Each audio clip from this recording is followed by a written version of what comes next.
Dear friends, now the very important question that arises before us is how India is tackling this very severe economic impact of corona pandemic on India, and the measures which government of India has adopted that can be categorized into two categories. Number one is fiscal measures, financial package given by government of India, and number two is monetary measures. Those are being introduced and being implemented by the Reserve Bank of India, being a central bank.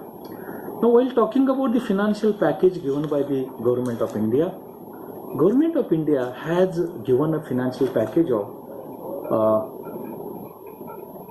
only 0.85% of GDP. Financial package declared by government of India, financial stimulus is just 0.85% of GDP of India, and it is significantly lesser.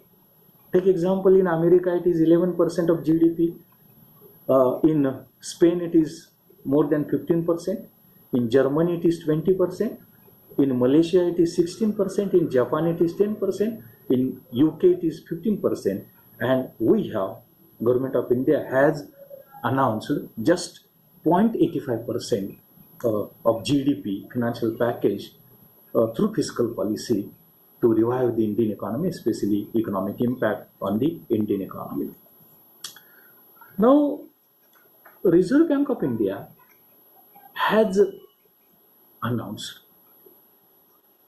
monetary policy in two parts, and through monetary policy it tried to cut down rates of interest on the loans and advances. It tried to increase the supply of money into the economy. We call it as a liquidity. At the same time, it also gave a financial package to NABARD for rural development, for SIDBI for small industrial development, and also housing NHB for housing development, that is there. In addition to that, one more financial package that Reserve Bank of India tried to promote, tried to introduce to increase liquidity, to increase money supply, to increase flow of money supply, especially recently only, today only, it has declared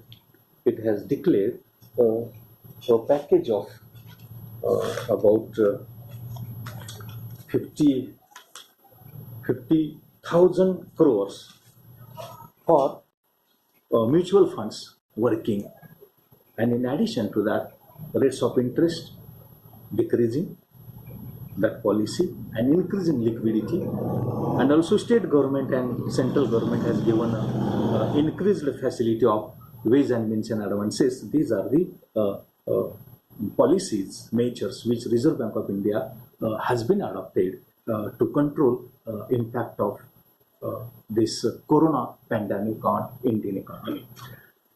In addition to that, step by step, Government of India has also tries to liberalize some of the productive activities to recover economic growth of India, and some of the activities which it has been liberalized.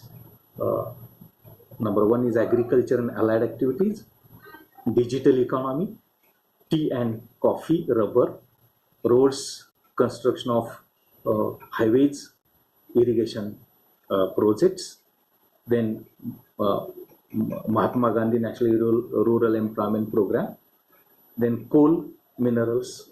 These are some of the sectors, rural food processing, health sector. These are some of the areas which has been liberalized by the Government of India so as to revive the economy from impact of corona. Recently only, one more food processing sector, school, books, shops, hands, electronic goods, mobile recharges, milk and bread industry, uh, road works. These are some of the areas which has been liberalized by the government of India so far as tackling the problems of economic adverse impact of corona pandemic on Indian economy is concerned. One more thing which uh, government of India has been done, that is, it has divided corona pandemic areas into three zones: red zone, orange zone, and green zone. And in green zone, activities have been permitted to gear up uh, the growth of Indian economy. Then the efforts which government of India and consequently state governments are adopting, that gives us an idea that some efforts are necessary, definitely necessary, have been made by the government of India. But this is not sufficient and adequate. And what should be the future policy?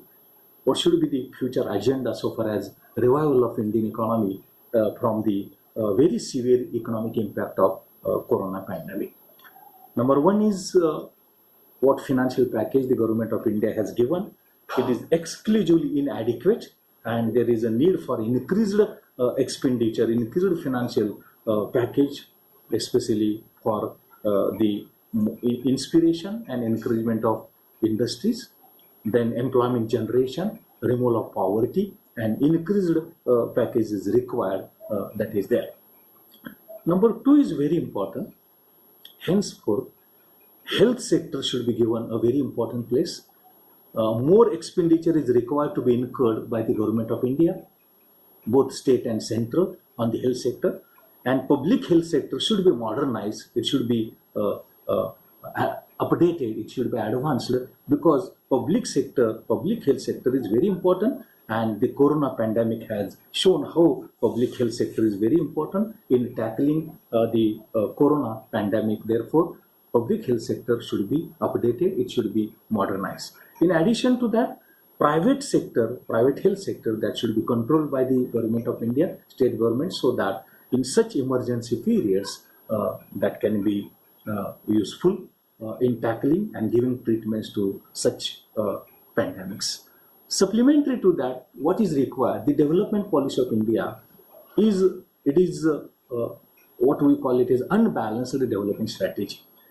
Now we should try to give priority to balanced development strategy.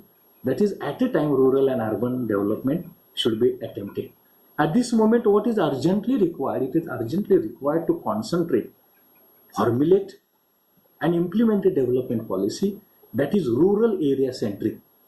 Industry should be started, service sector should be started, health, social services should be developed, small industries and other productive activities should be started in rural areas. Basic infrastructural facilities, road construction, other infrastructures required, those are necessary to be developed. That is, our development policy should be shifted from urban area centric to rural area centric. That is very urgently required, very urgently needed. Supplementary to that, in future, whether lockdown should be continued or not, if it is continued, it will further adversely affect economic growth and development of India, and it will intensify problem of unemployment and consequently incidence of poverty. So therefore, there should be a selected lockdown policy. There should not be any lockdown in green area. There should not be lockdown in orange area in which this corona infection is not there. And especially in cities and metropolitan cities in which this corona pandemic is highly intensive, that should be locked down very strictly and very sincerely, honestly. Supplementary to that, we should also try to test this corona pandemics to the greater extent possible, and treatment to be given, and the research institutes should play a very important role so that vaccine of corona incident corona pandemic will be discovered, and to the greater extent possible, it will be controlled in the country like us. Therefore, what is required in the future is that very selective, very limited lockdown policy, and more incentives should be given to industry sector, because industry plays a very important role. Supplementary to that, health sector development should be given priority, especially public health sector, and there should be control over the private sector. And in addition to that, rural development should be given a priority, so that migration of people will not be there from rural areas to urban areas. And prominently, the control of slum population is very necessary, because in Mumbai, even in Pune, even in other metropolitan cities also, it is very much significantly responsible for the infection of higher level of the corona pandemic. It is therefore the development strategy of India should be changed, of the state should be changed, and social sector in general and health sector in particular should be given a priority. And now it is necessary to remove lockdown and to attempt for speeding up development of industry, service sector, infrastructure facility, so that employment will be generated, poverty will be controlled, and people will survive. That development policy is urgently needed, and the government should endeavor in that direction, which is required and desirable as well. Thank you very much.